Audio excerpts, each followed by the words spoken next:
At Arizona State University, we've made online education better, smarter, and more personalized so you can go further in your aspiring field. I decided to pursue medicine once I realized that ASU did have the online program for biological sciences. You're still required to learn the same curriculum. You're still being tested on the same content that anyone would be tested on in person. The comprehensiveness of the program prepared me so well for medical school.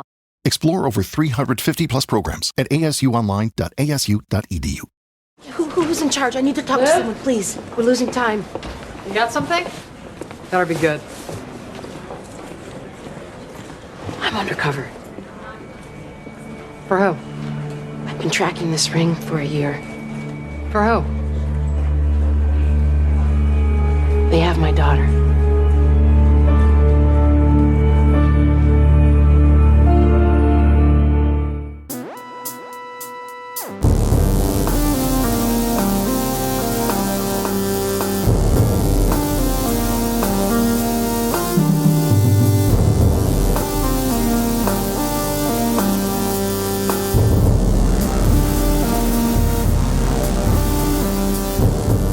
In New York City, sexually based offenses are considered especially heinous. These are their stories.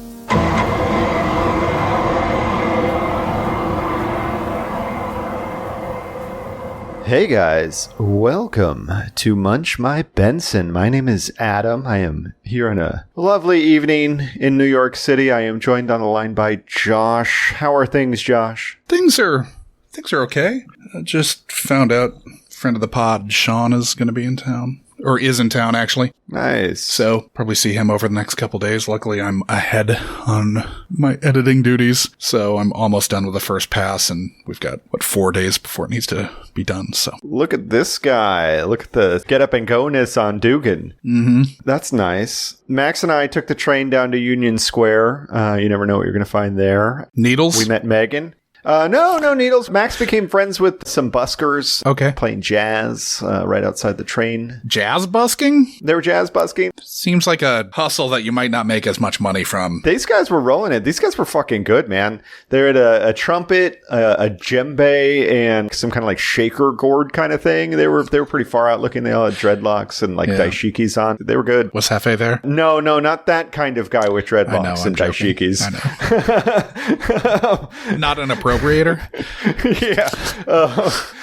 We went down and had some falafel. It was great. And then we had some beers at what is, I guess, our bar, because we always go to the same fucking bar in the East Village, and it's cheap and great. So what bar? It'll continue to be my bar. It's called the 12th Street Ale House. Man, it was like $9 for 2 beers and 2 like decent beers. That's not normal here to pay that little. So yeah, it'll continue to be my bar. What beers? Let's see. We had some kind of local-ish IPA, and then I had a Narragansett lager, which is my kind of Lone Star equivalent, or Old Style, or what have you. Rainier. Yeah, exactly. Yeah. Or Olympia, if you're one of those people. One of them. Yeah. I mean, I'll have Olympia, but only if they're out of Rainier.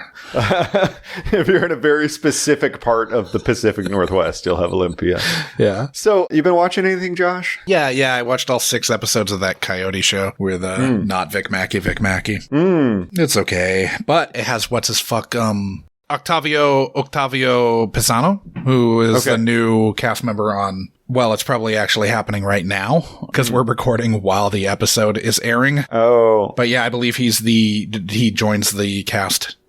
Like he's a semi-permanent replacement. Yeah, on a semi-permanent basis today. Yeah. You know, I'm caught up with SVUs and organized crimes that are not presently airing. So I've been watching those. I'm kind of liking Stabler Undercover.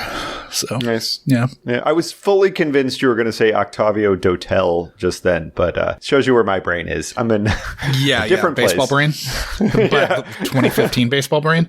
Absolutely. I guess I've watched now, 4, maybe 5 episodes of Mayor of Easttown. It's pretty good. Cool. It's a cop show, but more depressing. It is very depressing and very real. and they really, really, really went to accent school. Yeah. And all of them have I think they all had the same accent coach, which might have been a problem. Like the kids don't speak with the kind of overdone Southeast Pennsylvania accent, but the adults all sure do. Well, I assume it generationally is probably going away, right? To a certain degree. I can't tell you that, but I do know that not everybody eats water as bad as every character on this show does. Yeah.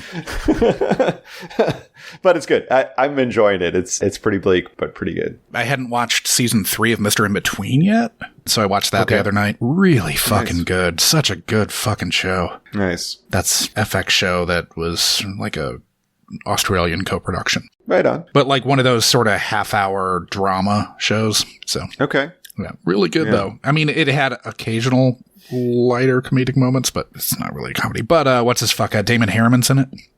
Okay. As a like supporting character, but he was Dewey Crow for all of you Justified watchers. Oh, and right I'm on. wearing a shirt that I got off of Redbubble that is taken from Perpetual Grace Limited, and Damon Harriman was in that as well. Perpetual Grace Limited is Stephen Conrad's other show. So nice. Well, Josh, I feel like we should just jump in. I don't know if we're going to talk for a long time or not about this one, honestly. Yeah. But I feel like weird. we're going to talk a long time about a couple of the actors that are in it, so we might as well just get there as quickly as possible. Before we do that, though, what are you drinking, buddy? I am drinking a cup of jasmine green tea, but I'm also drinking a 5 Boroughs Summer Ale. Probably the last 12-pack of this I'll get this year, but it's a pretty good one. Cool. It's nice. Cool. It's kind of an orange peel thing going on. It's nice. Nice. How about yourself, bud? I've got a Duchess de Bourgogne. I'm sorry, a Duchess de Bourgogne. Ah. It's a Flemish red ale. Yeah. It's a sour. It's fantastic. It's maybe my favorite beer. Really? Nice. Yeah. So we'd had a 750 milliliter bottle sitting in the fridge for a while and cracked into that tonight. Do they have a sour rating the way they have, IBUs? And, I don't know. And this one, the sour the sour aspect is very palatable and mellow. See, I like that. I like it when it's like it's just like a sour kind of like twist on the beer. Yeah. I don't necessarily care for it when I'm like drinking hard kombucha, Sure. Sometimes it can be. No, this one, Anna introduced me to. Nice. It's fantastic. To the episode. Yeah. This week we are watching, or we have watched rather, Yeah. Season 16, Episode 15, Undercover Mother. God, I'm going to be saying that so much again. I mean, we just dropped that episode 2 weeks ago? I just can't imagine how they sat down and they were like, this is the title, Undercover Mother. But when you watch the episode, you know it couldn't have been anything else. I mean, there's multiple undercover mothers in this episode. It's understandable. Oh, yeah. Okay, so shit gets crucial right off the bat. As we join the unit in the heat of an undercover op, Benson and Rollins occupy the surveillance van, Finn and Amaro stand by in another vehicle down the way, and Carisi dons the eyeglasses cam, checking out the asses of comely sex workers for a titillated audience while waiting for the new batch of underage sex workers about to be delivered to an exclusive party. When the van rolls up, the female handler is the very familiar Selena Cruz, who they busted half a season earlier and coaxed into flipping in exchange for freeing and returning her son to her. Her familiarity means they need to snatch them up on the street to control the situation upstairs to preserve Carisi's cover. They snatch up the girls on the street, and then Finn and Amaro lead a team up the stairs to shut down this high-end cat house. A very recognizable madam is working the floor of said cat house, and when they bring everyone into the precinct, she exercises her white privilege and asks to speak to the manager. You see, she's undercover. For herself. She's been working this organization for over a year trying to find her daughter, who was kidnapped 3 years earlier while they were on vacation in Toronto. But TPD thought Martha and her pot dealer boyf had something to do with Ariel's disappearance. With everyone skeptical of her story, undercover mother Martha is just like, let me show you. She takes them to her Flushing hovel, which has a Pepe Sylvia organizational map adorning its plaster wall from floor to ceiling. Barba's having none of this nonsense, though. He doesn't care about her daughter because she's been trafficking girls in the execution of her mission and tells her she's looking at 20 years if she doesn't cooperate and hand over all her evidence. When the unit presses the women they scooped up, no one will say shit, even to flip on their boot-stomping pimp, Timur. They get led to a party house in Jamaica, Queens, with Timur dropping off a vanload of girls with whom he's clearly not gentle. Carisi and Finn follow him as he goes to pick up more girls, with Carisi driving the van, much to Amaro's consternation.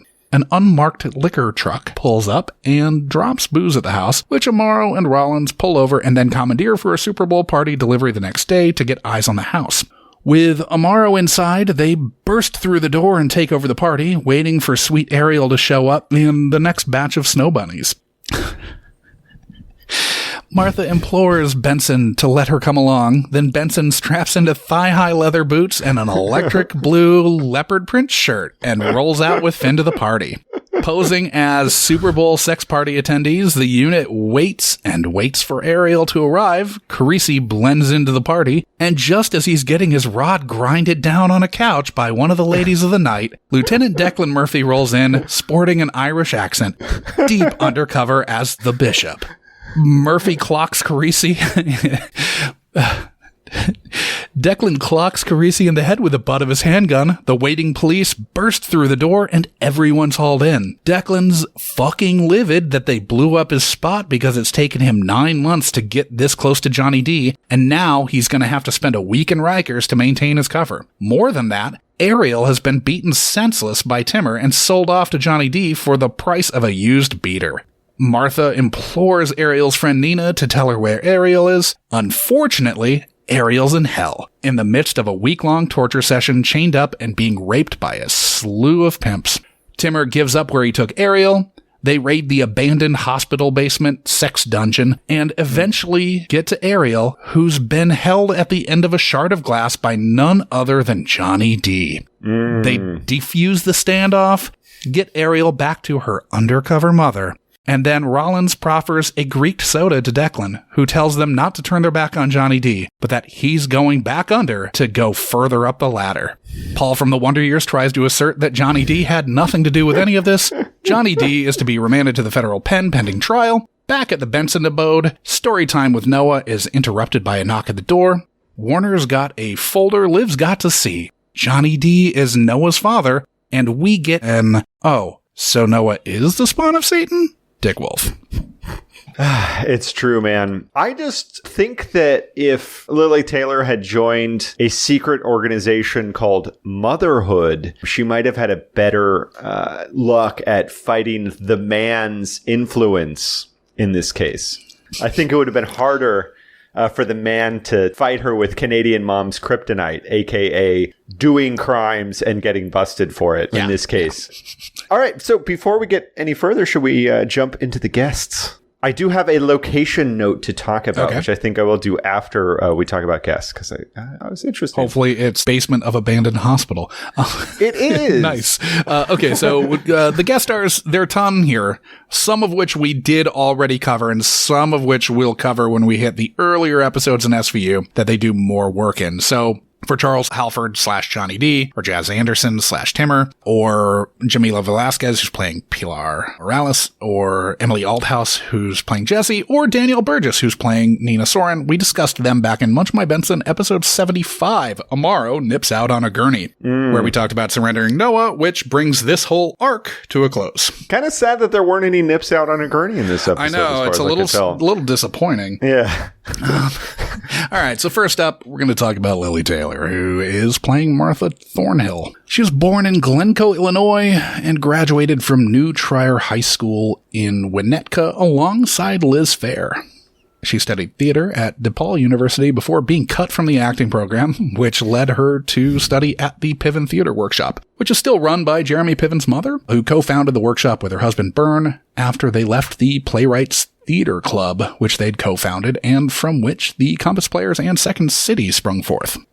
She started out with supporting roles in Mystic Pizza, I almost said Mystic River. I know. I thought you were going to say that.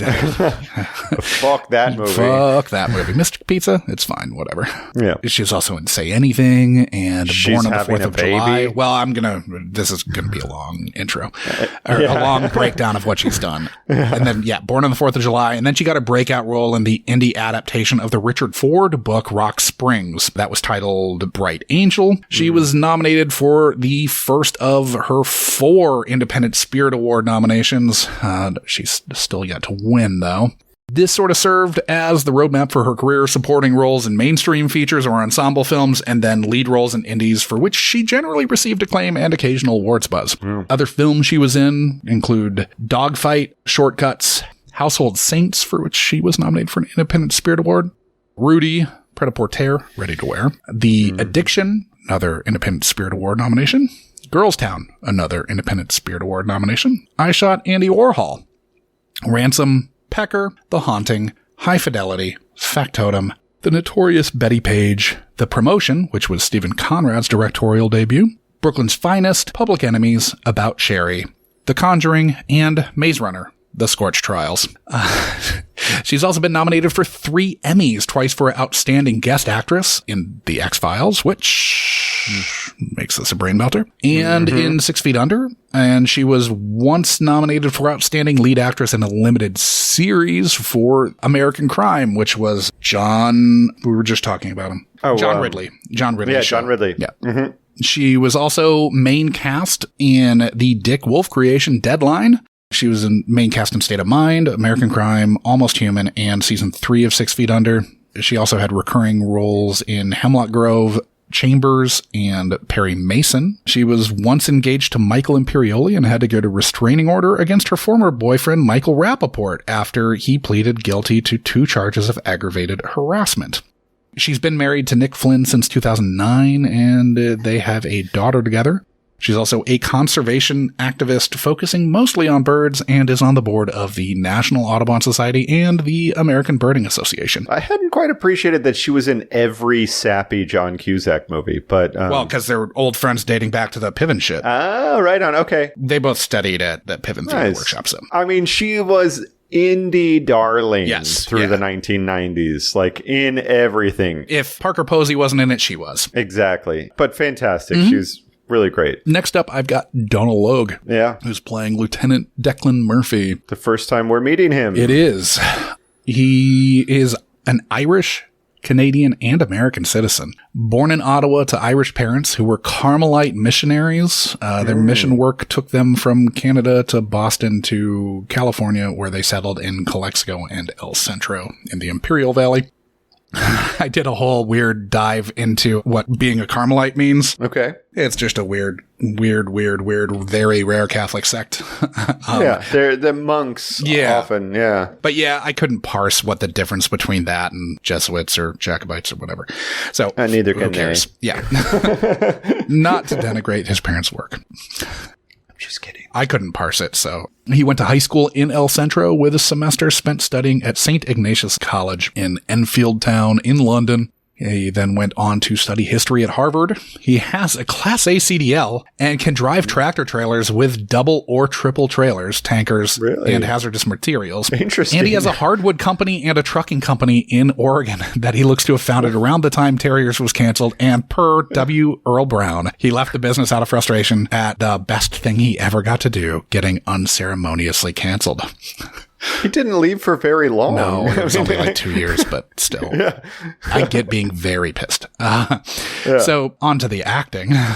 He started with small but colorful roles in Sneakers, Northern Exposure. I just watched this Northern Exposure maybe 6 months ago. Oh, because, humble brag, because you own the fucking DVD box set. This was a conversation that happened off show. Adam's not very happy that he can't watch Northern Exposure because it's available nowhere. Yeah, it's not even really available on kind of back channel methods that I usually use because it's almost unwatchable, these things. But anyways, continue. Yeah, you need an all-region player. If you get the Region 2 Blu-rays, the UK ones, those have the original music on them. Nice. So if that's what you're looking for, you need an all-region player. Yeah, hopefully I'll find a torrent or something. Yeah. That's what I should start looking for. Well, it's so rare that you can't really get it. Anyway, he was also in Gettysburg, The X-Files, Blade, and Jimmy the Cab Driver MTV spots. The X-Files credit also makes this a brain melter, by the way. He also had a couple of TV shows that he was main cast in that were canceled after their initial order was filled. So like 13 episodes or 10 episodes, 9 episodes for one of them, I think. In 2000, he was in The Tao of Steve, which was sort of his breakout role as it won him the special jury prize at Sundance. That got him cast in ER, playing the Vegas hookup father of Sherry Stringfield's child in a recurring role. As he was doing that, he got cast as the patriarch in Grounded for Life, which ran for 4 seasons on Fox. He followed that with a slew of movies, including Ghost Rider and Zodiac, a sitcom he headlined with Sofia Vergara called Knights for Prosperity, the underrated pre-Homeland Damian Lewis vehicle, Life, and then finally Terriers, which is fucking perfect television. It's a buddy PI story with Logue and Michael Raymond James playing partners. Brilliant storytelling front to back, no fucking fat. Everything matters, even when you think it's not going to, and their dynamic together is some of the best fucking buddy chemistry you'll ever see. Watched it 4 times through. I almost watched it again just for this episode. The whole thing, all 13 episodes, I would have gladly done it in a sitting. This has made it a manageable thing because FX never figured out how to market it and had to cancel it after 1 season, despite the fact that they fucking loved it. John Landgraf pretty much said that's like the hardest cancellation he's ever had to do because he loved that fucking show. I don't get that. Then Logue took the aforementioned time off to drive trucks, and then he took parts on Copper, Sons of Anarchy, Vikings, SVU, and eventually Gotham, which he appeared in 100 episodes of from 2014 to 2019. More recently, he was cast in Dummy and the 2nd season of the Peacock show Departure. He had a 2-episode special guest star arc on the Stumptown, and he was in the Cloverfield Paradox. I really want to see his episode of The Commish. Looks great. Yeah. And seriously, if anyone has not seen Terriers, it's so fucking good. And it's on Hulu now, so you should watch it. It had been on something and then taken off. It was on Netflix a long time ago. It's nice that it's back. But yeah, then it was not available anywhere for like 5 years. Yeah, fantastic. I'll watch it again, too. Moving down the line, we've got Josh Saviano, who is playing Counselor Don Taft. He was born in New York. Yeah. He was Paul Pfeiffer in The Wonder Years, who Milhouse on The Simpsons is based on. Really? Yep. I didn't realize that. Yeah, Nice. I think I knew it at one point, and then when I was looking at his, I think IMDb page, maybe it was. Maybe it was. It Wikipedia. makes sense. Oh yeah.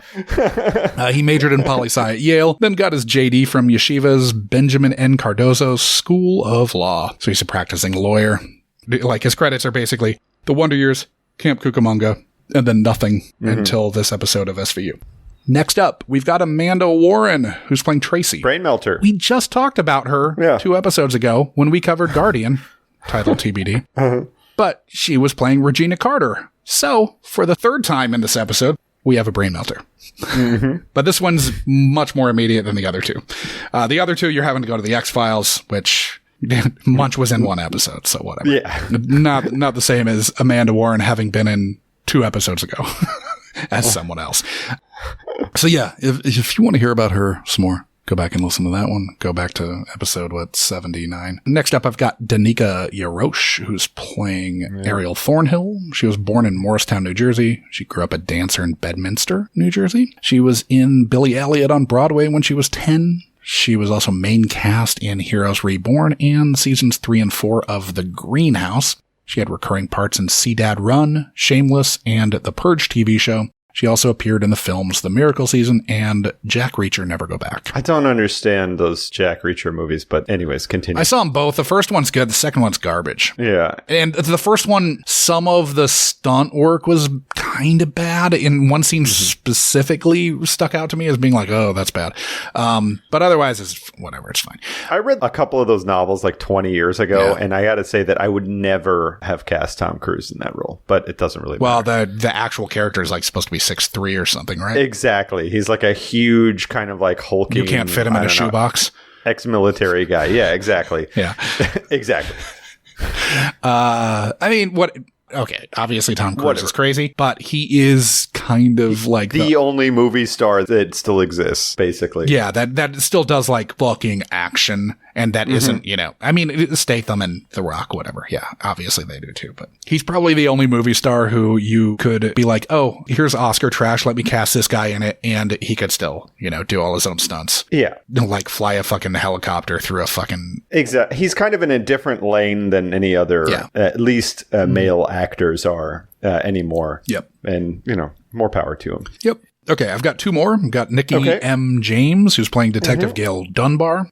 This is her third of 3 SVUs, her second as this character. She was also in 2 Criminal Intents. She's born in New Jersey to immigrant parents. Her father was from St. Vincent, and her mother was Haitian. I didn't want to say the demonym for people from St. Vincent because it is more confusing than anything else. So yeah. She graduated from Livingston High School in Livingston, New Jersey, and then went to Tisch. She won a Tony for her part in the Book of Mormon. Nice. She played Monica Timmons in 9 combined episodes of The Good Wife and Good Fight. She was main cast in Braindead, which starred Mary Elizabeth Winstead and Danny Pino. And she was main cast in Proven Innocent. She's in the Disappearance of Eleanor Rigby series of films, primarily in the Him one, I believe. But she's in all 3. That's a weird thing. If you've seen it, you know what I'm talking about. Otherwise, it doesn't mean anything. I have no idea what you're talking about. Yeah. Like, there's one that's combined, and then one movie a piece that follows the male and the female. It's like a relationship thing. Okay. It's Jessica Chastain and I think it's James McAvoy. I might be misremembering who the male is, though. I want to say it's Oscar Isaac because it's a Jessica Chastain movie, and it's pretty much every time she's in a movie, he is. But anyway, then last up, I've got Derek Baskin, who's playing Detective Cash Gillette. He's moving up in the ranks as this is his 3rd SVU with Gillette, previously a uni. So good on him. He was born in the Bronx and went to Hampton University for fucking biology. Not usually what you see of the actors on the show. He was Nate in 18 episodes of Difficult People, which is a fucking delightful show. Yeah, everyone should watch that as well. Nice. He's also Tony and Grammy nominated for Ain't Too Proud, in which he played Otis Williams of The Temptations. So, yeah, it looks like he's a ton of Broadway work. Yeah, it's mostly Broadway work. So, getting that from both Nikki M. James and Derek Baskin. That's all I got for guest stars. You have anyone else? No, I have a bunch of these pages open, but I think most of them are people we talked about in that previous episode. Sure. So, and I'm still holding off on the actress who's playing Selena Cruz because she's more. She's more because she hasn't had she had a bigger role in the last one that we watched than in this one. Yeah, but yeah, I think we will learn more about her. I'm waiting for the one where it's the one with Eames, I believe, and they're trying to get her kid back for her. Oh, right on. Yeah, I forget that there's an Eames one.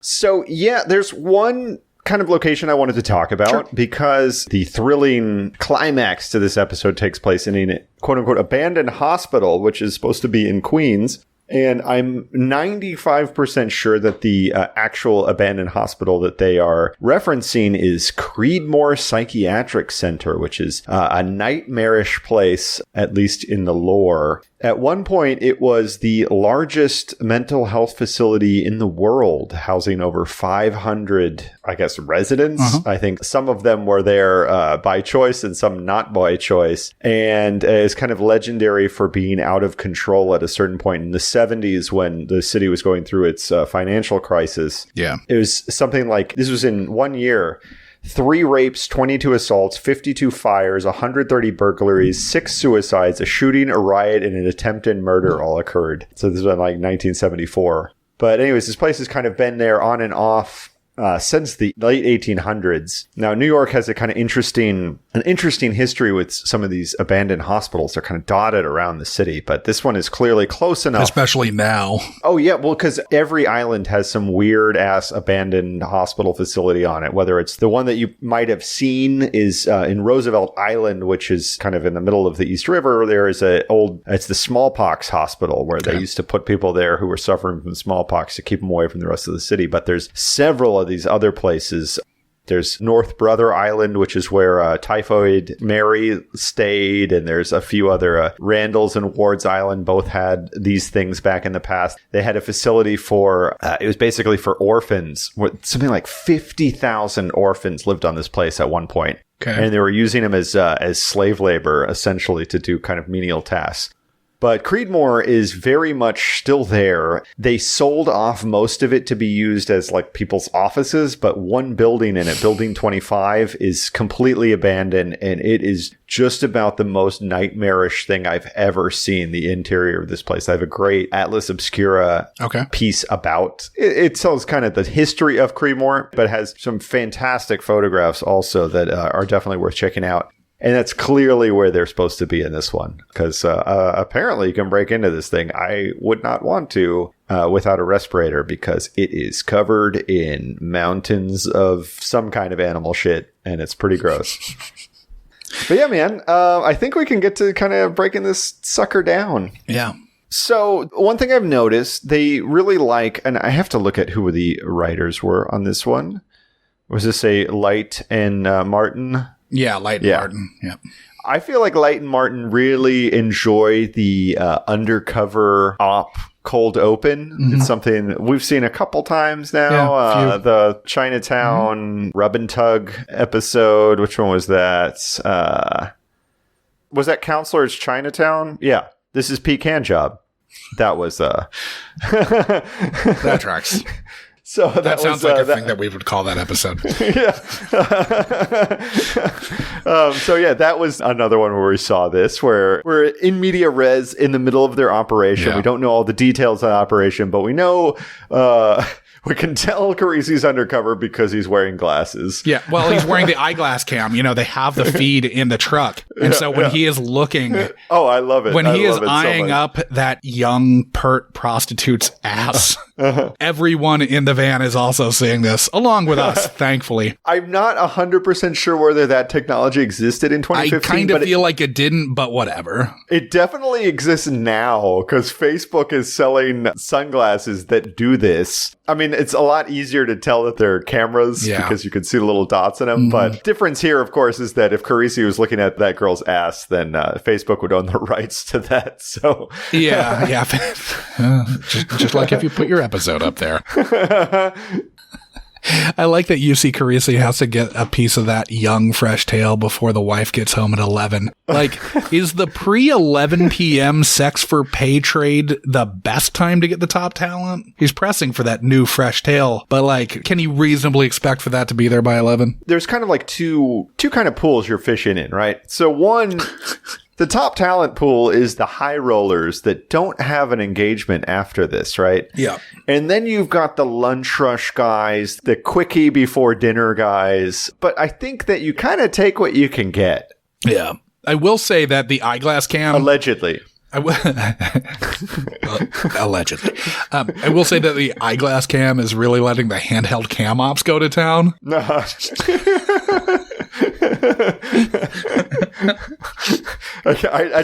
I love the no, more ass. Yeah. I'm just imagining the director shouting instructions. Yeah. Man, when we were talking about episode 400, or what was supposed to be 400 with Sarah Winter, which we haven't titled yet. Yeah, which one was? We totally didn't even talk about the fact that was Hargitay who directed it. I feel like an asshole. Really? Yeah, fuck. I mean, that's what we get for, like, skimming over this shit. We used to look at things like that all the time. Pour it over all the time. This one's directed by Steve Schill, whoever the fuck that is. Yeah, I have no idea. I'm sure he's a perfectly fine person. Yeah. But I did not look him up, and I can't say anything about him. So, but if, like, star of SVU Mariska's directing it, we maybe. Yeah, we probably should have mentioned it. Anyway, I do think it's funny that Benson says, "Wait a minute, we know this woman." Yeah. When Pilar was also in an episode, and she was in an episode before Selena was. So, there are two people there too that they already know. Yeah. So obviously if Selena goes upstairs, she makes Carisi. You may not know this though, because they were both in season 16, episode 1, Girls Disappeared. Okay. So that was Scandavino's first appearance on the show. So yeah, his first step's actually kind of fun. I'm really looking forward to when we draw that one. I mean, I thought that all the Carisi moments in this one were fantastic. First off, I mean, he's clearly an ass man. Obviously. Dom's an ass man, and I love it. Yeah, I love that. This is just you see Carisi's an ass man. We don't know. Yeah. He seems almost saintly because it feels like he's never getting any because he's just holding out for Rollins. I mean, now he's getting some. Yeah, what is that? Chauncey Gardner? Is that being there? Yeah, he just likes to watch. Maybe that's his thing. He just likes to get the snow bunnies and watch. So Selena says no habla inglés literally 6 seconds after saying mouths shut. And she says no habla inglés to the arresting officer who reunited her with her son who'd been held captive by the cartel. WT fuck. I mean, you shoot your shot. It's probably not going to work, but you never know. I mean, what the fuck? Like, how do you not make the cop who fucking freed your son from being held captive by the cartel? Because that is absolutely what happened in Girls Disappeared. 14 episodes earlier. I know, seriously. But going back slightly. Yeah, sure. So does NYPD have, is it just SVU or does NYPD have a manual that says when a male detective is going undercover, he ought to be wearing glasses to sell the effect? Is that department policy or is that just, is that at the discretion of the officer? They have a style guide that they reference all the time. Exactly. Yeah. I mean, I love... Yeah, I don't want to get ahead of it, but Mariska's fantastic in this. Anyway, sorry. Yeah. So the who's in charge? I'm undercover. 4 minutes and 10 seconds in, and we get one of the weirdest developments in a long fucking time on SVU. Undercover Mother. I'm keeping this one in my back pocket because you never know. You never know when you're in a situation where things are going to go tits up. Yep. And if you don't have a good explanation for why you're there, I'm undercover. They have my daughter.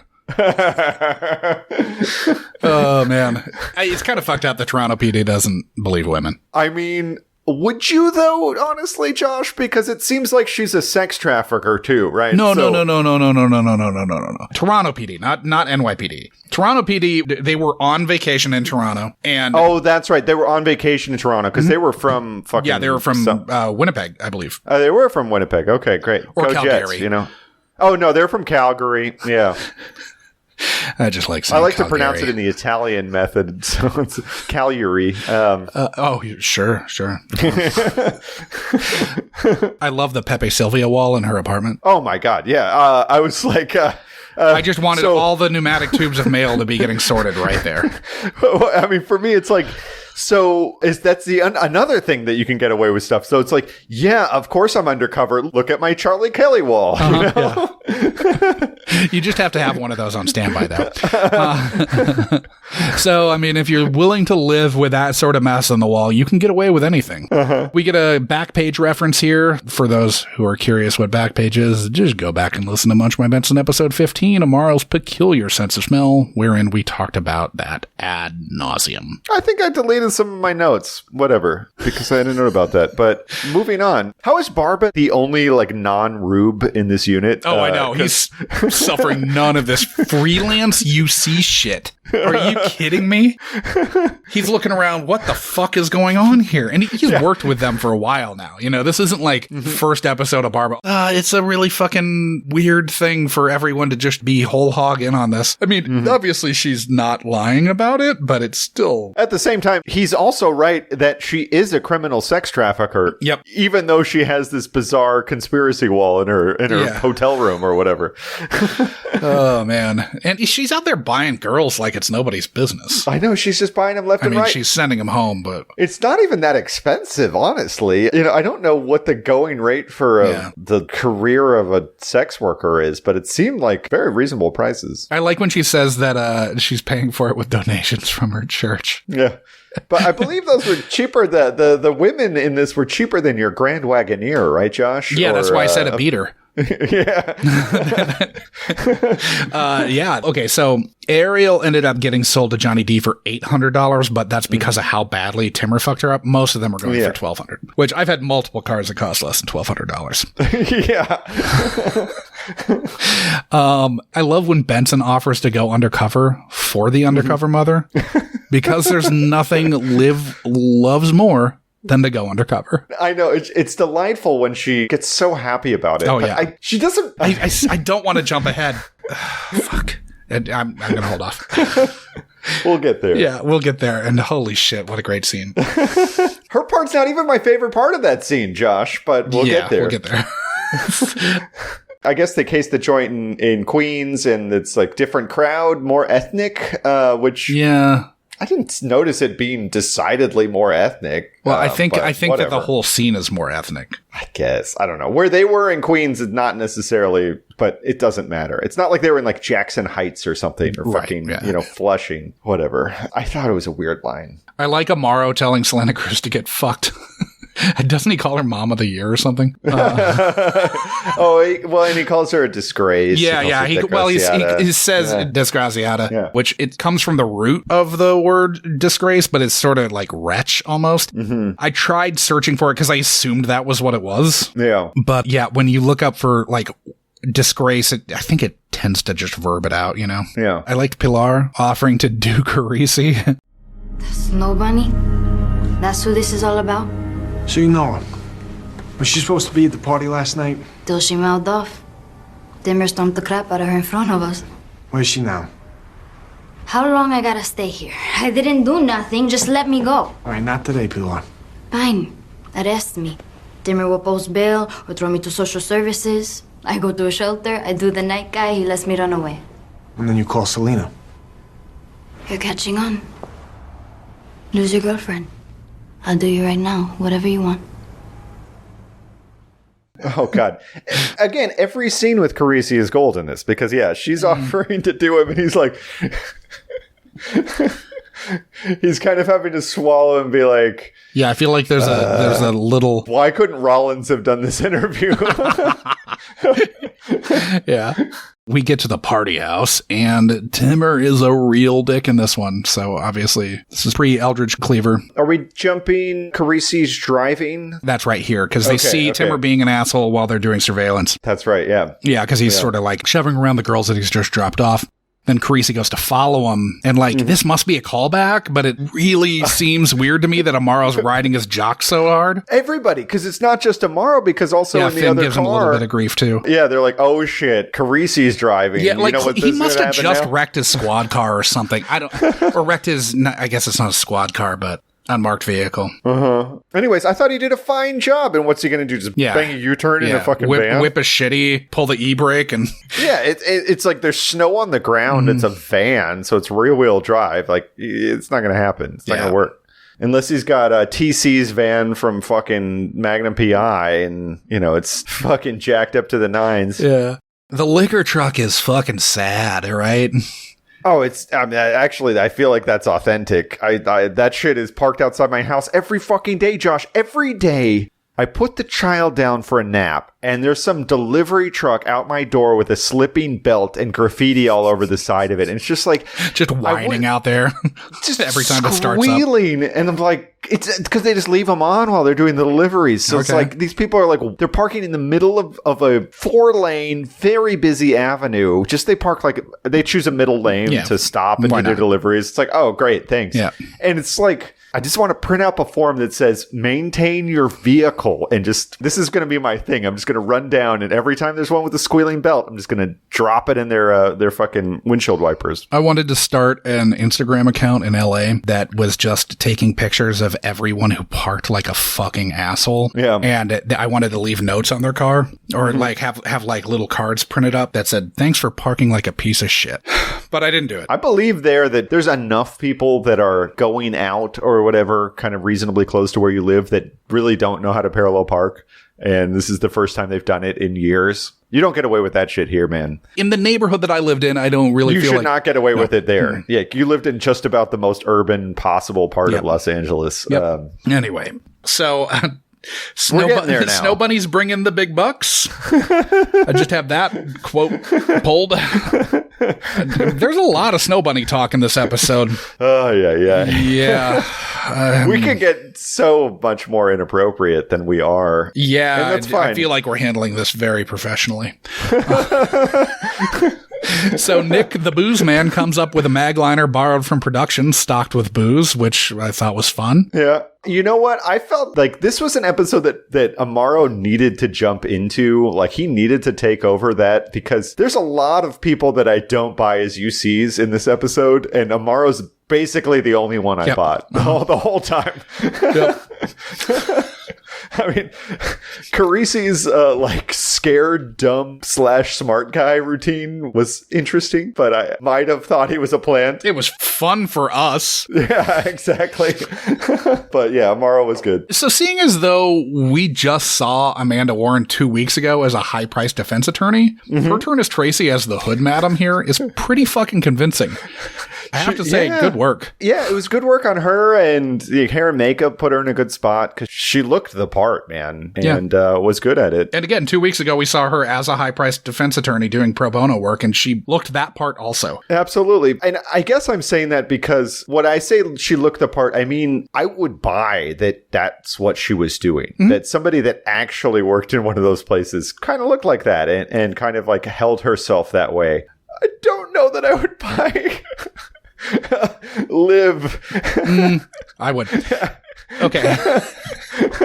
Now we're going to the Super Bowl party. Well, okay. So first off, Benson tells Martha to sleep, and how dare you?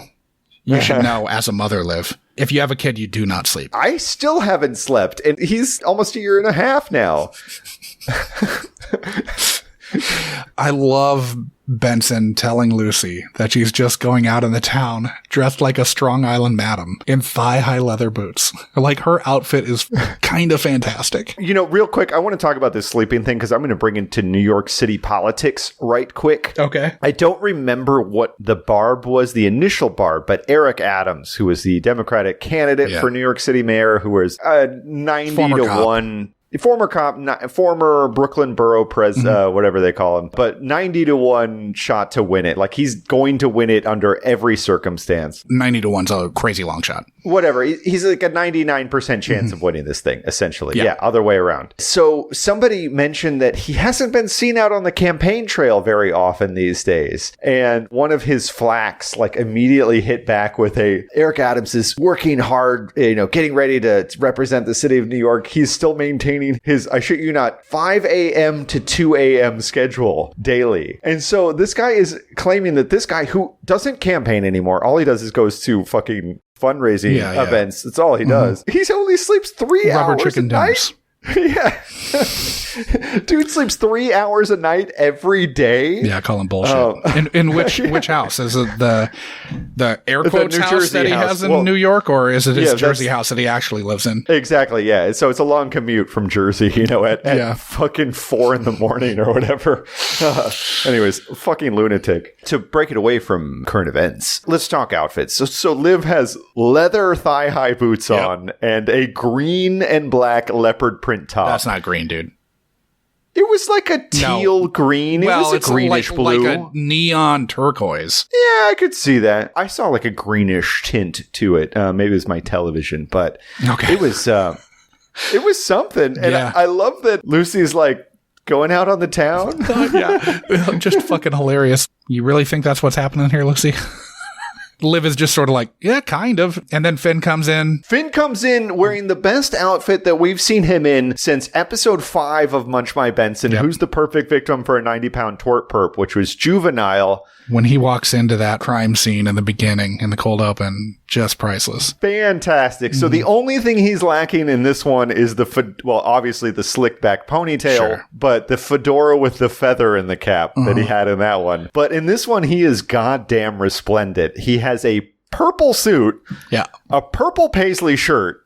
I half expected him to open up the jacket and have John Witherspoon's mushroom belt and mushroom jacket liner from Boomerang in there. It was fucking outstanding, and I loved it. Yeah. Great stuff all around here. So there's lots of jokes about the Patriots being cheaters. I mean, come on. A fantastic joke about the Patriots being the cheaters. Okay, players, this more like what you looking for? Yeah. You a Seahawks fan? I'll make sure nothing's underinflated tonight. You do that, baby. All right, so you want to put your money on the Pats, all right? They're going to make sure New England wins this, even if they got to rig the last play of the game. But what fucking team has two huge cheating scandals and gets off relatively easily? In last year's Super Bowl, did you hear shit about Tom Brady being a cheater? No. Because he's Mr. America, greatest quarterback of all time. Complete piece of shit, but whatever. Of course, whatever. He like tongue kisses his 15-year-old son too.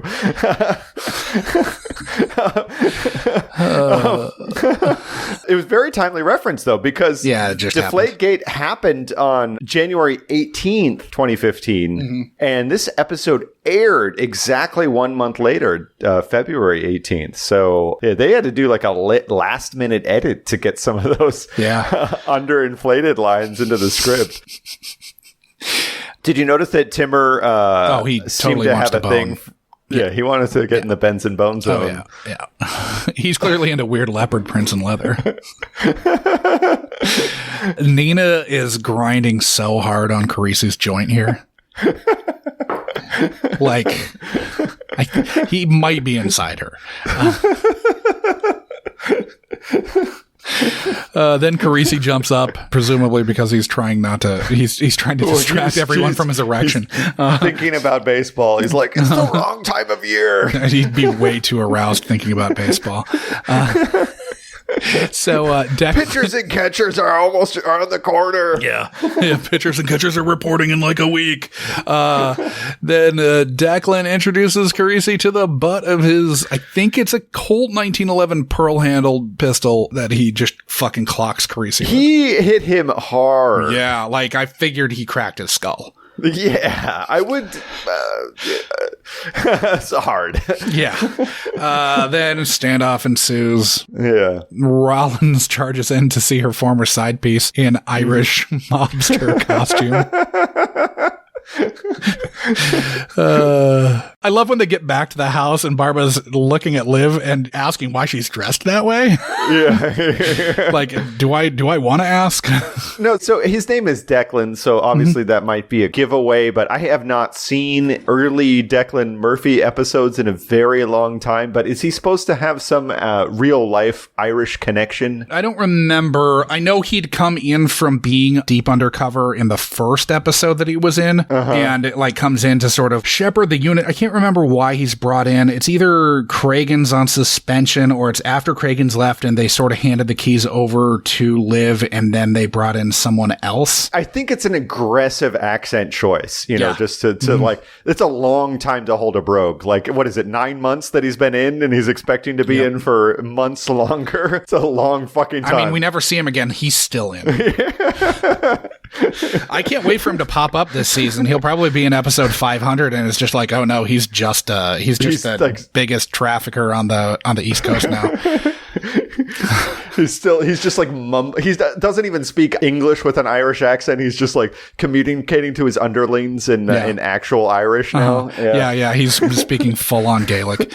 Carisi, when he's in holding, does not look pleased to be holding an ice pack to his head. And then fucking Amaro comes in and grabs like most of the unit, you know, for questioning, air quotes, but not Carisi. Carisi has to stay in there. I wonder what I know. Okay, so Carisi's first episode, he sort of blusters in, but it's funny to me. Yeah, it's funny to us now, especially because we've seen him so many times as, you know, he's prim and proper. He's Mr. Three-Piece Suit. He's the ADA. And it's funny to see him big leaguing him this hard. You know, they are.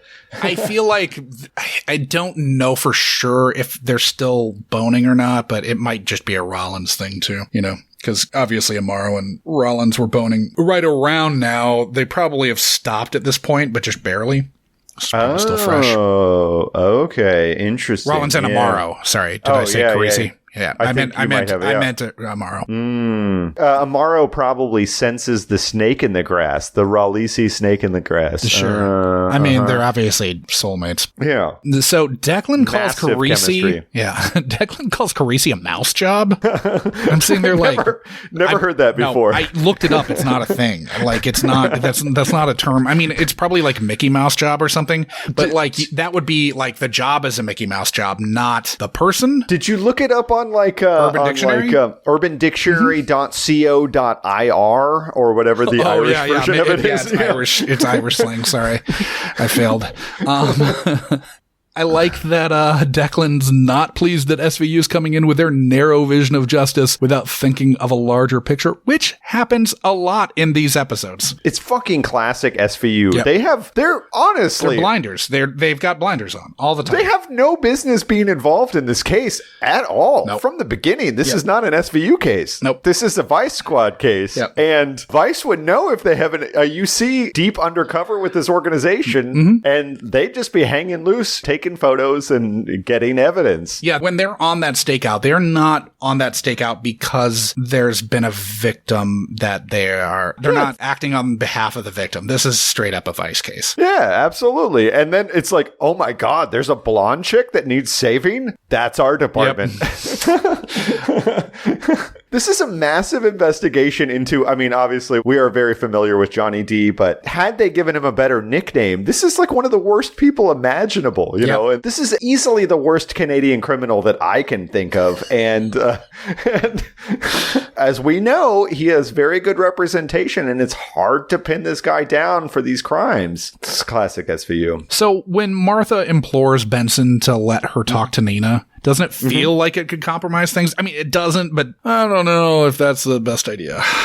Well, it might be one of those things where I'd go like, hey, Barba, is this gonna... Yeah, fly that by the ADA, work on the case, huh? Is this gonna get the case thrown out? If we just send this undercover mother in there to let me fly tears? something by you, Barba. So we've got this undercover mother. And I want to let her talk to this witness. But did you notice that there was an undercover mother going undercover in support of a different undercover mother in this episode? So much undercover mothering. Undercover mother solidarity. Yeah. It's nice. It's heartwarming. They now have like a patch that they each like sewed onto a jacket. It is motherhood. That's what it is. Who is Chris Kattan in this scenario? That's what I want to figure out. I guess that's probably Timur. Yeah. So they get Timur to give up Johnny D's spot, telling him that the bishop and Johnny D are going to think he ratted them out anyway, so he's a dead man if he doesn't help him. Bishop. Is this like a fucking Cormac McCarthy novel? Like The Bishop. Well, it's all of this circle of sex traffickers. They're all chess pieces. Okay, yeah. So, who's the rook? What's Johnny D? Yeah, Johnny D's the queen. Carisi's the pawn. Yep. Yeah. He gets sacrificed early. Yeah. So Timur ends up getting killed by Selena anyway. So there's really no way out for him. Then the dungeon girls are freed, but they shockingly just look dirtied here. They don't look that tortured. If this is meant to be hell, I'm not saying that I needed to see that. I'm not wanting like an Eli Roth movie here, but yes, or Cormac McCarthy novel, but this episode probably has commas. So these were extras, right? Yeah. Were they even featured one extras? of them had a line. The first one they go to, she's dirtied up, but that's kind of it. She has multiple lines. I think that maybe trying to have like a bunch of them. They also were not like held with a very heavy gauge chain. I didn't on the second pass. I didn't see any chains, so I saw a chain in one of them, and I was like, it was very thin. It's the kind of thing you like hold your screen door open with, not even plants hanging from that shit. Doesn't it seem like they talk Johnny D down very quickly and easily? To be fair, what's going to happen if he kills that girl? They're going to shoot him. Completely agreed, but it's sort of like, oh man, look at this. We're in the shit now. Cut to commercial break, and then it takes like 14 seconds for it to be resolved at the other end of the break. Also, would you think that Johnny D would have learned his lesson that like, hey, taking a hostage doesn't end well. You get arrested when you just grab a random hostage when there's tons of people with guns that are not going to get prosecuted if they shoot at you. And what does he do in the next episode? He takes a hostage and immediately gets dropped. My next note is mother and child reunion is only emotional way. Thank you. Yeah. I wanted to have that be the Dick Wolf, but then we get a 2-scene button, so it doesn't matter. Yeah, we sure did. Yeah. So Declan is totally pimping these girls out, right? 100%. Both Declan and Martha are. And we don't know what Martha does after this. She could continue in the business. I mean, imagine going back to like putting your profile on fucking LinkedIn or Indeed. And like, what have you been doing for the last year? Oh, I've been running a fairly high-level sex trafficking operation for freelance clients. But it's undercover, so it's all good. Do you have to pay taxes on that? I mean, that's what. How the fuck do they never go back to this? You can't tell me that you couldn't have fit a week of shooting into Donal Logue's schedule. And just bring him back once in the intervening, we're in season fucking what, 23 now? No, yeah, it's 23 that's airing right now and shooting. So it's been fucking 8 years almost, right? Or 6 years. 7 years. Some amount of time. A long time. Yeah. I just don't understand. There's a story here. You should go back to it. I hope they do this season. I hope we get it. Because Gotham's done, so maybe his schedule opened back up. But is he on the East Coast or is he a West Coast guy? Okay. But still, I mean, I don't know. I feel like, it's hard to schedule people. And I want to see him interact with Michael Raymond James in OC, because Michael Raymond James is in Organized Crime now. He's in the first, because what they're doing is they're sort of splitting the full season up into sort of 3 different case stories. So maybe they're setting it up that while Elliot's undercover, he's going to run into a broguish Declan. I really hope so. And then, we get that dumb button that Johnny Diaz knows dead, which we already know, obviously, because we fucking covered it 5-6 episodes ago. So I have to say that anytime you see Warner in street clothes, bad news is coming. Yeah, exactly. It's either going to be, you don't want me to tell you how I know this, but that vomit was from a child at a middle school. I know I just ruined your lunch, but whatever. Elliot will eat it. I mean, we're at the end of the episode. Yeah, let's rate this. The button is annoying, and obviously, the less we know about Noah, the better for the most part. Yeah. At least this Noah can't talk yet, so that's nice.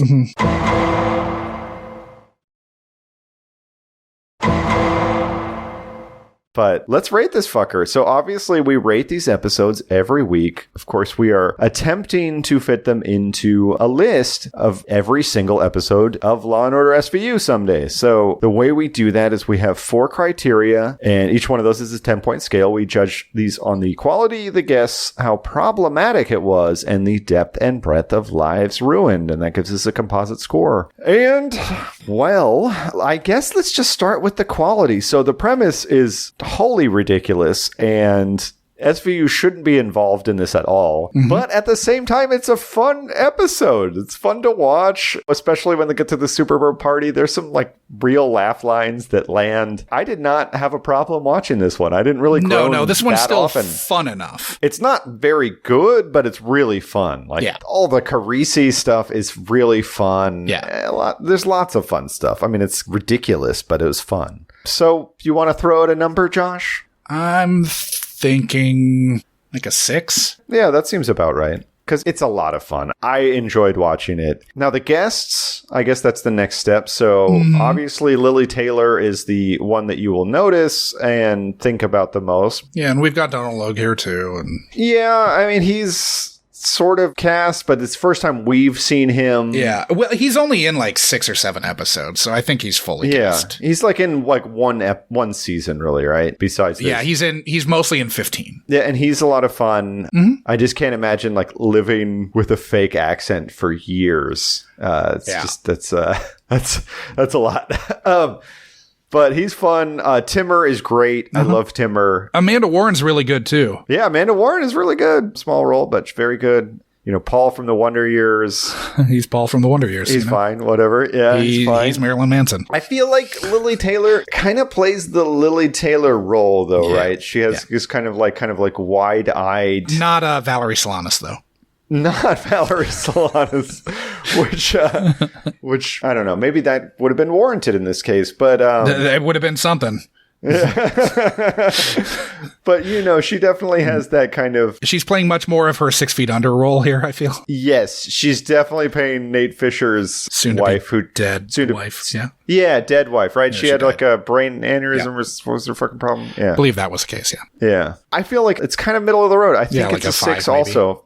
Maybe 5. Yeah, it's a 5. Because she's I'm fine with 6 if you want to go there, but... I was going to go 6 because... I think she is fine, but she's not in any way stunt cast, right? She's just kind of who she is. Yeah. For those of us who have seen her a lot, like, oh, that's Robert Downey Jr.'s wife from Shortcuts. I would assume that the two of us have probably seen more Lili Taylor movies than most of the audience has. Yeah. So Shortcuts keeps coming up. It's so fucking good. Investment because it's 4 hours long, but I highly recommend it. I feel like it's more like 3.5. Movie. I don't want to scare people off with 4 hours. I think it's a little shorter. I think it's 3.5. It's a two-taper, but it's worth it, man. Like, Fred Ward is fucking awesome in it, and Robert Downey Jr. is really great in it, and Chris Penn is really great in it, and Julianne Moore is really great in it, and Matthew Modine is really great in it. It's a big ensemble cast Robert Altman movie, and it's probably my favorite. Tom Waits is fucking great in it. Tom Waits is fucking great in it. The Tom Waits-Lily Tomlin relationship is fantastic. They are amazing. And I'm trying to remember. It's 188 minutes, so it's only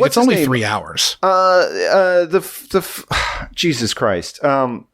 We've seen Tim him. Robbins? No, the guy from SVU. Oh, Peter Gallagher. Peter Gallagher is great, dude. Anyways, Jennifer Jason Leigh, really good. Chris Penn is so good in this. Yeah, Chris Penn really... I don't want to give it away any spoilers, but Chris Penn has a very big role in it. But anyways, everybody is great in this fucking movie. And it is fun at times. It is weird at times. And it is so divorced from the source material in a sense because it's really about Los Angeles. Yeah. When the source material is not at all. Yeah, Raymond Carver short stories. It's Raymond Carver short stories about all kinds of different things. And somehow they knitted it together to be this tapestry about Los Angeles in the 90s. And it's fucking brilliant. Yeah. But anyways, digression. Was this episode problematic? So, for one thing, Carisi, 30 seconds in and we're staring at an underage girl's ass. Yep. Well, the character is underage. I'm sure the actress is of age. Sure. It's not that problematic. We didn't have the information on that. But still, Carisi is staring at a young woman's ass and eliciting groans from the rest of the unit. We've got a lot of really, really shitty treatment of sex workers. Oh, yeah. Bad treatment. Kidnapping of underage girls to be sex workers. All around. And just a casual buying, purchasing and selling of sex workers. Just casually. For the price of fucking shitty used cars. I mean, the cars that I drove pretty much the whole time we were in Austin. You could trade in that fucking Cadillac that had duct tape holding up the glove box for... a underage sex worker in this scenario. Yeah. That's problematic. We have to think a lot about the Toronto Police Department's just utter dismissal of her plight. And every other police department after that, because she was in 4 other cities. Hamilton, Buffalo. Windsor, No, because it went to the U.S. right after that. It was Buffalo, Chicago. Yeah. I feel like Minneapolis was one of them too. Well, none of those things are surprising, Josh. Yeah. Have you seen the latest dirt on the Minneapolis Police Department? They were just hunting down people during the protests. Pretty fucked up shit. Yeah, when they were shot at because they were shooting non-lethal rounds at people in unmarked vehicles. Yeah. Yes, without announcing their presence. Yeah, and so somebody shot at that. Straight up driving in unmarked vans with a side door open, just shooting at people. Yeah, like they're in a helicopter in fucking Vietnam. Yeah, it's insane. So I would not call Liv or Finn's outfits problematic. I would say those were were fantastic. Delightful. I mean, they're really fun. The force with which Declan Murphy clocked Carisi was pretty problematic. He really maintained his cover. The weird Amaro fucking resentment of everything Carisi did was kind of strangely problematic. Just fucking, what did he do to you? Let the guy be. Yeah, because he knows that his lady friend is having some certain feels for this rakish young would-be attorney. Yeah. I get it, man. So I'm thinking like a 6 here too. You think it's a 6? Maybe a 5? 5. I think it's like a 5. Yeah. I don't know. The Deflategate jokes were pretty funny. Yeah. I mean, Deflategate. Oh, we dick jokes also, is nice. Pilar, get rid of your lady friend. I'll fucking do you right here. Yeah, that was fantastic. Actually, that was was fantastic. I think that bumps it to a 6 because Yeah. like they really like held frame on Carisi's face. That plus the various Carisi interactions with erstwhile underage sex workers is pretty hilarious. Yeah, pretty fun. Okay, so last one. Did we come down on 6 there or 5? I think it's I'm just curious for posterity. Let's go back.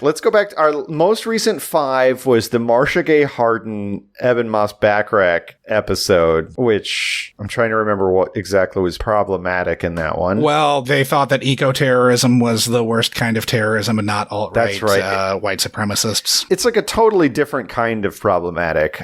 So let's see. The Susie Essman Missy Pyle episode, granting immunity, also from this season. Yeah, that's got 2 minutes of teen sex party set to a really awful song.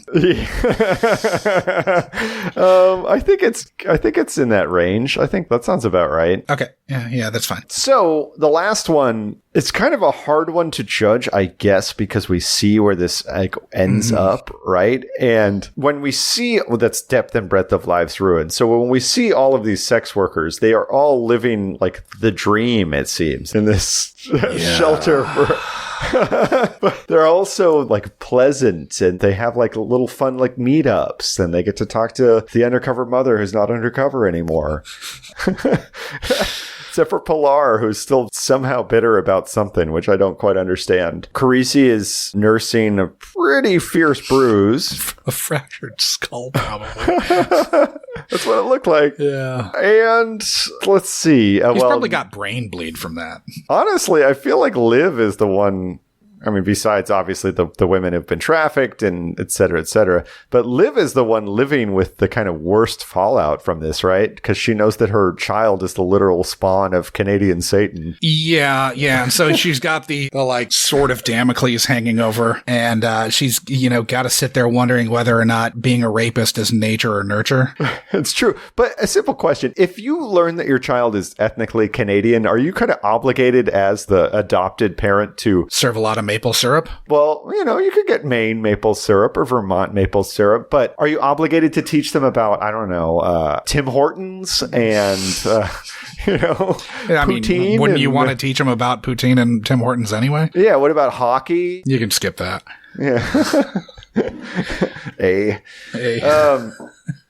So I think that in spite of the fact that there are large numbers of trafficked women in this, I feel like at the outcome of this episode, most of them are kind of at least on the track to the up and up. And even the ones that we don't really meet or don't really see, we know that Donal Logue's on the case and he can sniff out an investigation with the best of them. Yep. He's a fucking terrier, man. Mm-hmm. So I want to give it like a 3 or a 4. Probably a 4 just because there are a lot of tortured. We do see those girls in there. There's at least 4 or 5 who were sitting there in their week of breaking in. Yeah, after they've been broken in and they've been like inhaling whatever's down there in that abandoned nightmarish fucking hellscape. Asbestos.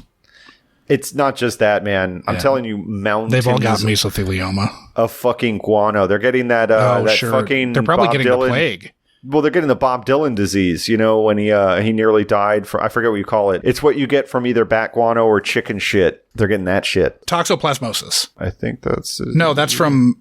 Exposure to cat feces. I believe that is the one. God damn it. Histoplasmosis. Histoplasmosis. Thank you very much. That's exactly. I was just finding it exactly the same time. Yeah, they were getting histoplasmosis. They were probably breathing, mesothelioma, as well as getting raped and tortured by a dozen of Johnny D's terrible friends. They're probably going to have one of those vaginal mesh things, and then they're going to have to call that class action suit too. Oh, yeah, absolutely. Yeah. Timur was clearly like the nicest one of the whole bunch, right? And when he's the nicest one, it's a bad life. Yeah, no shit. We'll call it a 4 just for that purpose. So, because I feel like if we don't go at least 4, then we're really, really minimizing a lot of just really like nightmarish fucking abuse. I think we have to go higher because so many of them were like kidnapped, and you hear enough of their backstories that it's like, okay, well now their backstory is all fucking into it. I think it has to be a 5. Okay, we you've can got, give them you've a got 5. like 5 different sex workers who you're hearing the horrors. You hear a lot like about the their stepfather, lives. the stepfather Yeah. who like was pimping her out. So exactly, like these girls have lived through a fucking nightmare. So Yeah. even if their life is like better at the end of it, it's not great, right? it's also not entirely established that it wasn't Lily Taylor's boyfriend who sold sold Ariel off. It's insinuated, like one of the girls says that that's what they heard. So it's not 100%. Well, but she pushes back against that. But at the same time, it's like, by the time you've been an undercover mother for years, Well, which a she has year as been- an undercover mother, it took her 2 years to figure out the organization. So this is 3 years at least in the undercover mother sphere, the space of undercover motherdom, undercover motherhood. But so when you're in that sphere for long enough, you learn how to lie, right? Totes. You're a one-woman intelligence service is what you are. You're the fucking CIA, but for mothers. And you learn how to fucking lie, man. You lie as easily as you breathe. And so, yeah, I wouldn't be surprised if she's fucking lying about her fucking scumbag ex-boyfriend. I'm sure he did it, fucking bastard. We never meet him in either one. So that gives us a composite score of a 5.75, which let's do the old sort sheet Z to A and see where that ranks with the best of them. It's definitely above average. We see a lot of good episodes in this area. Other ones that have a 5.75 include the Jonathan Tucker, George Siegel episode Abomination, which was decidedly more problematic, but also kind of ended up with less fallout. We also have the Michael K. Williams, R.I.P., Julito McCullum episode, which somehow we like missed talking about fucking Naaman Bryce being in Underbelly. That was Underbelly. No, we talked about that.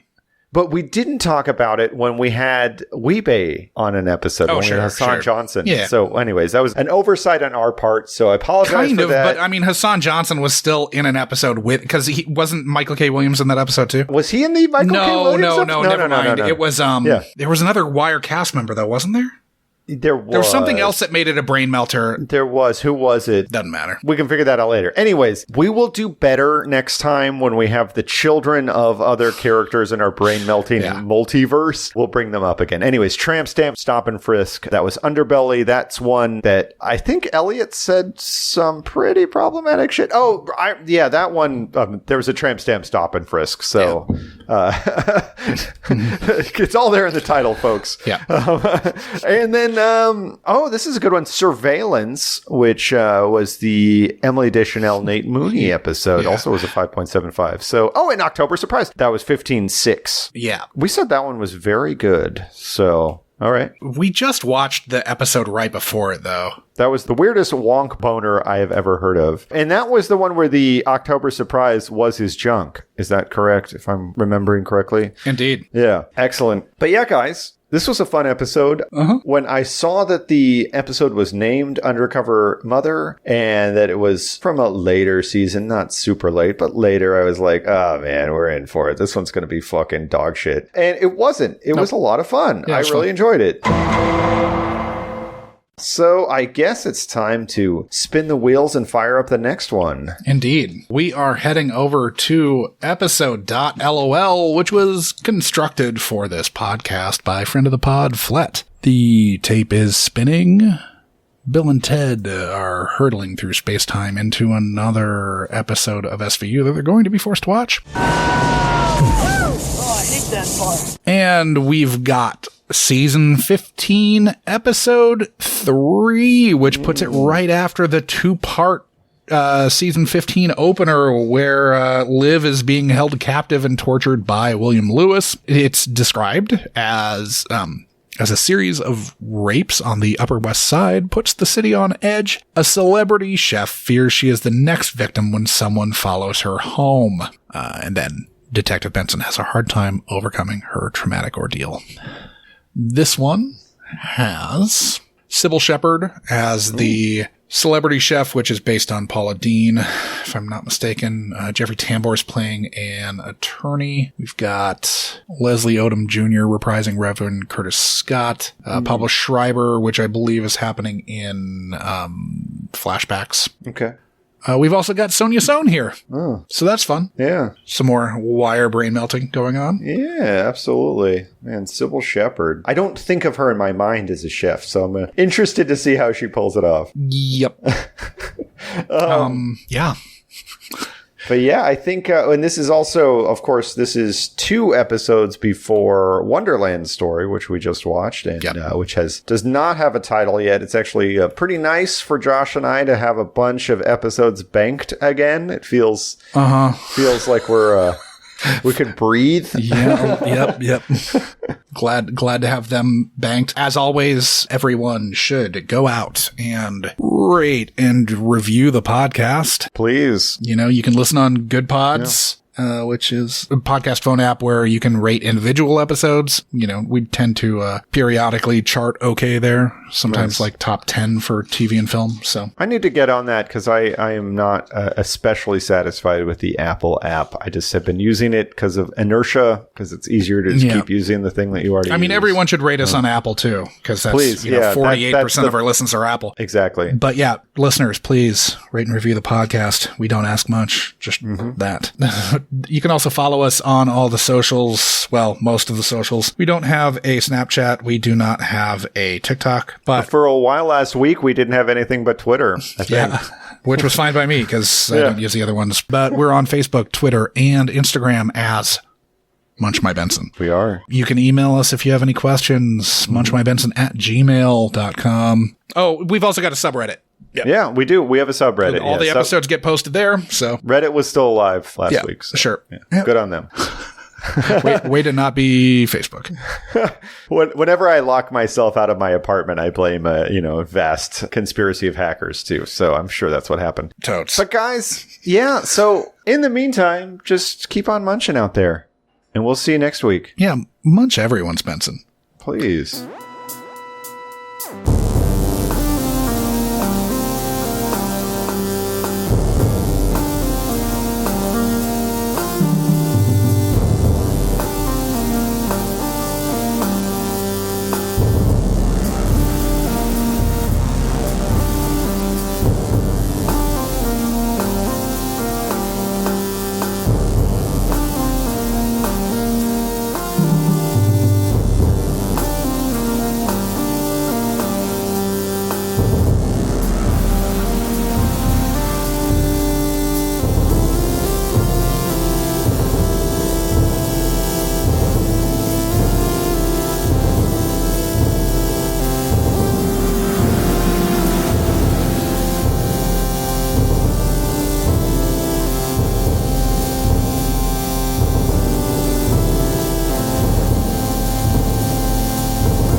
Arrived to the Black Escalade. The bishop, his ass crazy.